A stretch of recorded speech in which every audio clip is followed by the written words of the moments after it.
Roger Patterson's 1967 Bigfoot film versus Paul Freeman's 1994 Sasquatch footage. Hi everyone, Blaine Tyler for Finding Sasquatch. Come to you again from northeastern Ontario. Okay, this cool vid is about Roger Patterson's 1967 Bigfoot footage and comparing it to Paul Freeman's 1994 Deduct Springs Sasquatch footage. We're going to look at the turns and other things in common, including research techniques.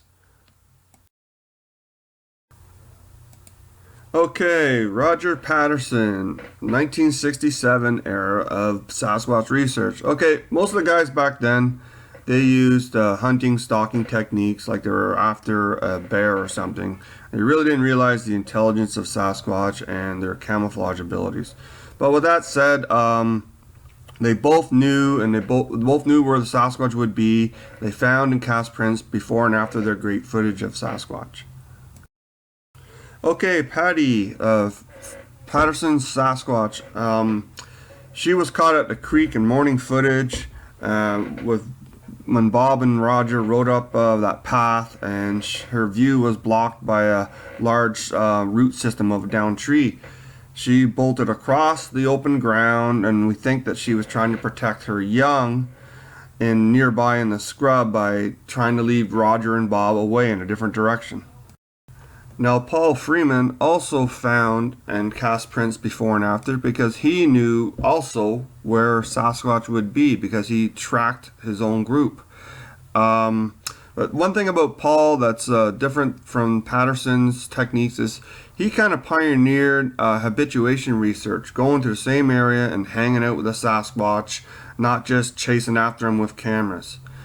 Now, a lot of people do that, and it's more successful than trying to hunt them down. Okay, with Freeman's Paula the Sasquatch, forward sloping head, big large swinging arms, rise Paul step, same as Patty. But the difference with her is she knew Freeman was right there at her 10 o'clock position. She didn't have to turn her torso to see where he was. She purposely entered the open to help a young juvenile escape, and you can sort of see it in the footage climb up. And then she outweighted Paul and escaped also. Okay, so what I did here was I took Patterson's footage of Patty and Freeman's footage of Paula, and I looped the walk sequence and the turn, and just so we can compare them head to head. Right, so here's the turn head to head walk sequence. Probably M.K. Davis's work, but it gets watered down on the internet and everybody borrows it. But I'm going to give M.K. Davis credit. First of all, Patty is smaller than Paula. They're both female Sasquatch, and she's, as I mentioned before, is trying to lead Roger and Bob away. Now Paula, she purposely enters into the clearing to help a young juvie in that cedar escape, so it climbs up her. She moves further left, hides in the bushes, does her little fade out thing, and Freeman eventually loses her in the background and starts panning around, and she escapes left. Now, something that's not talked about, and it's not really important, but Roger Patterson was like 5'5", 5'6". Paul Freeman was 6'4", and then you got to add the height of their two Sasquatches above their filming height. Anyway, something also that gets left out of the breakdowns is that Patterson and Gimlin encounter lasted a lot longer than their footage. They just didn't know about it. The Sasquatch were right there watching Patterson and Gimlin cast all Patty's prints and whatever the smaller prints they found in the area. Same goes for Freeman, except he knew they were there. They were screaming at him for 2 hours, and he had asked God if he could get out of here alive, they would leave these creatures alone. Now, with Patty, some speculation about this and some wild theories, but she appears to have a bullet grazing wound right there on her right thigh, which caused that hernia. So her group were being hunted, probably by the loggers, trying to scare them out of the area.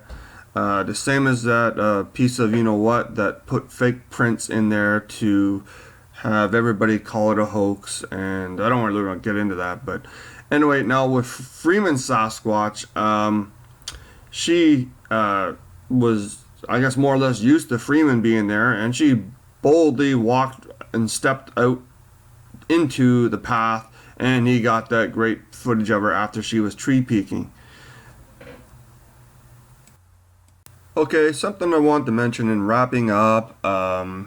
First of all, where is the evidence from the 27-year gap between Patterson's and Freeman's footage?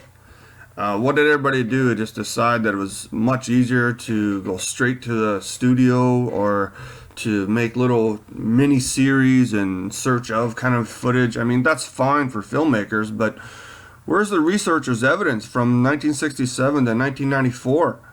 I mean, sure, it's tough going into the woods and finding and filming Sasquatch, especially in daylight, which I do all the time. I do a little bit of night research. I don't really have the equipment. But, I mean, it seems to me that there's a lot of people who are standing on what everybody else has done.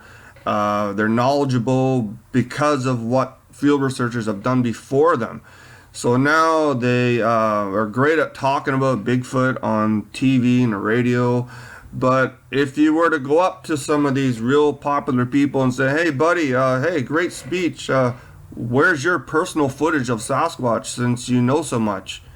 I mean, not that, everybody needs to have footage, but if you're going to talk about how to find Bigfoot, or what to do, or what's Bigfoot thinking, or all this shit, then where's your footage? Let's see it. I mean, if you're trying to pass yourself off as an authority, show me the money. Anyway, I'm kneeling down right there beside a couple of juvenile Sasquatch. I can smell them. I see their prints. I put my old camera behind me, and it filmed me while I was looking for them. They're faded out. I can't really see them, but I got some footage.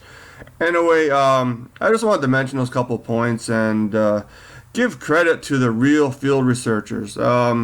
Entertainers are good for awareness, but I mean, they wouldn't have nothing, the analyzers wouldn't have nothing if field researchers didn't get the job done. So, I mean, I don't know, I just thought I'd mention that, and I'll see you next time.